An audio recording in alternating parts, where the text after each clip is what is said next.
Welcome to the deep dive. Today, we're jumping into the really dynamic, sometimes pretty intense world of Kenyan politics, especially with the 2027 elections kind of looming on the horizon. It's, a fascinating picture of shifting alliances, new voices, and some very high-stakes moves. So our mission for this deep dive is basically to unpack these forces shaping Kenya's political future. We're talking about, this new generation of activists, the way parties are changing, and the whole strategic dance around potential running mates. And we've got plenty to draw on articles, some solid research, expert insights that'll sort of guide us through it. Yeah, and I think what's really compelling is that getting these nuances isn't just about like names and parties. It's really about the deeper currents, the underlying shifts that could actually redefine the country's whole political landscape. Yeah. And it's happening fast. The ground is moving incredibly quickly. New players are genuinely making a mark. Okay, so let's unpack this first big piece. Kenya's Generation Z. They're being called this powerful, leaderless, and maybe most interestingly, tribeless political force. That's quite different, isn't it? It really is. And what's fascinating is it's not just online chatter anymore. Not just noise. They've tactically moved beyond just, digital activism. It's become serious on-the-ground civic engagement. Right, using platforms like TikTok, X, Instagram, WhatsApp. Exactly. Not just for organizing flash mobs, but actual fundraising, coordinating, civic disruption even. And we saw that huge visibility during the 2024 finance bill protests, that whole Yeah. period culminating in the storming of Parliament in June. That was massive. It actually forced President Ruto to temporarily pull back the bill. A huge moment. Mm. But they didn't just stop there, did they? No, the movement seemed to expand pretty quickly. Beyond the finance bill to, broader demands, better governance, justice, unemployment issues, tackling corruption. Precisely. And they took that energy offline too, organizing things like reggae sessions, informal chats in places like Kibra, Mathar, MCoure slums. It felt like a really deliberate move to bring in young people who weren't necessarily just on social media. So galvanizing beyond the usual spheres. Yeah, and it shows this evolution, right? From purely economic issues around the bill to these bigger questions of accountability, governance reform, human rights. They're framing it as like post-ethnic and rights-driven. It's fundamentally rethinking political engagement in Kenya, I think. It certainly feels that way. Now, even in a largely leaderless movement, some individuals did sort of rise up as prominent voices. Who were the key figures people started noticing? Well, two names really stand out. First, Kasmuel MCoure. He became quite a media-savvy voice during those protests, really articulate. Okay. Later joined ODM, the Orange Democratic Movement, and he's been organizing these civic engagement events focusing on justice, governance, kind of bringing those youth demands into the mainstream opposition talk. Interesting. And the other one? Hanifa Aden. Her work was, wow, incredibly impactful. She led this major fundraising drive. Oh, right. I remember hearing about this. Yeah, it raised over 30 million Kenya shillings. KSHA 30 million to help protest victims, people injured or hospitalized. That's a huge sum. It is. And crucially, she made sure the disbursement was transparent. That really boosted, youth solidarity and also public accountability around state violence. Definitely builds trust. Exactly. But this brings up a critical point. The risks and the responses this movement has faced. We've seen more protests, right? Mid-2025, like on the Saba anniversary, July 7th, big youth turnouts again. But the government reaction Has been harsh. There's a tragic human cost. Yeah. We're talking dozens of fatalities. Reports suggest over 31 deaths just on Saba Day, maybe 8 more around the June 25th commemoration. That's horrifying. It is. And rights groups, both international and local, they've documented severe police abuses, abductions. There was that story of a student reportedly tortured over a satirical AI tweet. Reports of maybe up to 82 youth abductions linked to protests. So it's a really dangerous environment for these activists. Extremely. So looking ahead, what's the big takeaway here for politicians, for anyone trying to figure out this new force? I think the takeaway is, well, it's profound. This isn't just about politicians trying to win votes in the old way. This generation is demanding a fundamental change in how things are done, governance itself. Right. Their issue-based, post-ethnic approach. It's actively challenging the very basis of traditional Kenyan politics. It sets a new bar for accountability, for transparency, Future leaders, they just can't ignore this. They really have to engage. They seem ready to back leaders who genuinely reflect their demands, right? Yeah. Economic opportunity, transparency, sovereignty. Absolutely. They're a force that simply cannot be brushed aside. Okay, so while Gen Z is shaking things up from, let's say, the ground level, the established political scene, that's also seeing its own major shifts, right? Traditional parties, especially thinking about 2027, are really battling for power. Let's start with the Democracy for Citizens Party, DCP. Right, led by Rigathi Gachagua. Who was deputy president under Ruto from 2022 until, well, his impeachment in October 2024? Yeah, that impeachment was a big deal. Removed for abuse of office, ethnic incitement. The Senate upheld it. And DCP's base?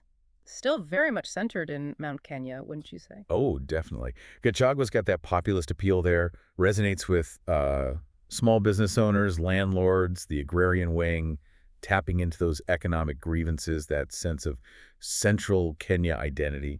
But the impeachment must have caused ripples within the party. Huge ripples. I mean, it weakened his legitimacy, obviously, and straight away you saw factions forming. Ah, the internal dynamics. Exactly. You've got the hardline loyalists sticking with Gachagua's, Met Kenya-focused populism. And then you have the pragmatists. They're looking for broader appeal, trying not to alienate other regions, other ethnic groups. Oh, a classic party split potential. It's definitely a tension. Despite that, Gachagua is clearly trying to expand the DCP's reach beyond Mount Kenya, courting leaders elsewhere, setting up party structures. But it's still early days on that front. The execution is nascent, as the reports say. Okay, now let's look at the other major player in Mount Kenya, Jubilee Party, and its patron, Uhuru Kenyatta. Right. Who can't run again constitutionally, but he's clearly not stepping back from politics. No, seems intent on preserving that Kenyatta legacy. And he's doing it by backing a successor. Yes, Fred Matiang'i, the former Interior Cabinet Secretary. Jubilee has actually formally endorsed Matiang'i as their flag bearer for 2027. Formally endorsed, okay. And the coordination seems pretty deep. Reports of meetings at Matiang'i's place, even in Uhuru's The Family Compound. It's serious backing. So this sets up a direct clash with Gachagua in Mount Kenya. Oh, absolutely. It's described as a bitter rivalry. Uhuru was still seen as the symbolic kingpin there. His endorsement carries huge weight, shapes those vote blocks. And that creates real tension with Gachagua, who obviously wants to replace Jubilee's influence. You can imagine the local elites, the business community. Torn. Yeah, definitely torn between these two power centers. It's also interesting how Uhuru's been publicly supporting youth activism. Like that speech at MCoure University. Exactly, in Kampala back in April 2025. And his support for the Gen Z protests here. Some analysts see that as, a strategic play, channeling that youth discontent for his own political leverage. Do you buy that? I think it's probably multifaceted, right? I mean, yes, it certainly aligns with his political interest to cultivate a new base, maybe counter Ruto. But maybe there's also a genuine recognition that, look, these young people are a powerful force. You can't just ignore them. So maybe less about pure endorsement, more about trying to guide or shape their energy. Could be. A shrewd move, perhaps, to stay relevant as the landscape changes so fast. Okay, so with all these party shifts and rivalries, what does it mean for the individuals, the potential leaders? Let's focus on a couple. First, Eugene Wamalwa. Right, Wamalwa. From Saboti, Trans Nzoia. A prominent Luhio politician. He's held big cabinet posts, defense, justice. And he leads DAPK, the Democratic Action Party of Kenya. And they're leaving the Azimio coalition. That's the plan. Exiting Azimio, planning to field their own candidates in 2027. Why the split? Well, he announced the withdrawal back in November 2024, cited ODM's cooperation with the Ruto government, basically, and also his own desire to challenge Kenya Kwanza, the ruling coalition, independently, using DAPK's base. So positioning himself quite deliberately. What's the strategic thinking there? Well, his Luhya background is key. Plus his ambition to run independently. That makes him a very plausible VP pick, doesn't it? For any candidate looking to get traction in Western Kenya, the Luhya vote is huge, often a swing vote. So securing a running mate from there is crucial. Can be a game changer. And his move signals, he wants to be a kingmaker, maybe even a contender himself, not just part of the old opposition setup. Okay, now let's contrast that with Martha Karua, the Iron Lady. Ah, Karua, yes. Yeah. Known for that principal reputation, right? Yeah. Former Justice Minister, resigned back in 2009 over judicial interference. A consistent voice for democratic space, women's rights, and notably untainted by major corruption scandals. A rare thing. And her 2027 plans are quite striking. She's been very clear. She will not accept another deputy role. No VP slot for her. No. She's going for the presidency herself. Through the People's Liberation Party, PLP, that's the old NRC Kenya, rebranded. And her campaign messaging. It really keys into those Gen Z concerns we talked about, framing governance collapse, youth oppression, human rights violations as the central issues. A direct appeal there. Okay, but if she's not taking a deputy role, and she's known for being, well, uncompromising, Yeah. how does she navigate coalition building? That seems tricky. It is tricky. I mean, she's actually been named a convener of opposition talks Yeah. by people like Gachagua, Kalonzo Musyoka, Yeah. trying to forge a united front against Ruto. So she's central to the talks, but But analysts are cautious, yeah. They worry she might struggle to actually unify all these fragmented opposition forces under her leadership. Precisely because of that reputation principle, yes, but maybe not naturally coalition-oriented. a potential hurdle in the messy world of alliances. Can be. And then there's the Met Kenya angle, too. She launched that Kimweni Unity Forum, Right, to bring together leaders unhappy with Kenya Kwanza. which potentially complicates things within Azimio, the succession plans there. And some reports say she has quiet backing from Uhuru Kenyatta in certain circles. So multiple layers. Very complex. So, okay, let's try and put the pieces together for 2027. This whole intricate dance of running mates, alliances, how does it look? Well, the positioning is everything, isn't it? Let's take Fred Matiang'i again. He's positioned as the Jubilee Azimio flag bearer backed by Uhuru. Right. For him, getting a Luhya running mate is seen as, like, strategically vital. To split the Luhya vote, strengthen his hand in Western Kenya. Exactly. And George Natembeya, the governor of Trans Nzoia, he said back in April 2025 he's open to being Matiang'i's running mate. No formal offer yet, but the signal is there. And Wamalwa is also in that speculation mix. Heavily speculated, yes, given his profile and DFPK's moves. So where does Karua fit into that specific scenario, if she won't be VP? Yeah, that's the core question. She's highly unlikely to accept a running mate role herself. Seems pretty firm on that. So maybe more of a coalition convener role? Or backing someone else? That seems more likely. Aligning as a convener, maybe throwing her weight behind another candidate. Could be Kalonzo, could even be Raila again, if she thinks that's the best way to push her reform agenda. What's really fascinating, though, is the potential for some unexpected alliances. Like Karua working with Gachagua. Yeah, that collaboration hints at maybe a Met Kenya bloc forming that could somehow work alongside a Western Kenya element through someone like Wamalwa, giving different regions and tribes these sort of complementary alliances. But Karua wanting the top job herself complicates it all. definitely complicates the negotiations. It shows her strength, her principle, but it's a real challenge for building that broad opposition unity. Which brings us back to Uhuru Kenyatta. Even out of the race, how significant is his role in the 2027 strategy? Oh, he's still hugely significant. Quietly, perhaps, but decisively shaping things. Through endorsements, like Matiang'i. Endorsements, yes.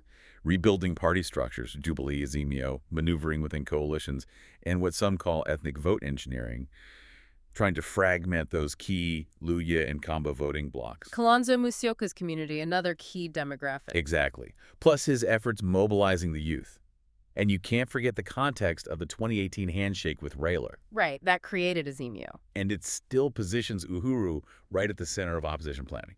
He remains a really formidable behind-the-scenes player. Meanwhile, how's the current administration viewing all this? The Ruto government. They're very wary, clearly. They consistently portray Uhuru as like a destabilizing force. They've accused him of stirring up regional unrest, undermining the administration, especially pointing to how the Gen Z protests and the finance bill were handled. So that tension is a constant backdrop. A clear and persistent tension, absolutely. Wow. Okay, we've covered a lot of ground here. A real deep dive into these complex, fascinating currents shaping Kenya towards 2027. We've seen this powerful new youth movement emerge, the traditional parties really shifting and struggling, key figures navigating their own ambitions, all these shifting alliances. Yeah, the future of Kenyan politics is definitely being shaped by this intricate mix, isn't it? Youth activism, the internal party fights in DCP and Jubilee, the strategic moves of leaders like Wamalwa and Karua, and all happening under the kind of strategic shadow of that 2018 handshake. It still looms large. So as we wrap up, what really stands out to you? Thinking about all these forces coming together, What's the potential long-term impact on Kenya's democracy, its path forward? Is this youthful, issue-driven energy from Gen Z actually going to force the political establishment to change fundamentally? Or will it just get, absorbed back into the traditional tribal math and coalition games? That's the multi-million shilling question, isn't it? Yeah. Whether this new energy can sustain its momentum and genuinely reshape the system, or if the old structures will find ways to co-opt or contain it.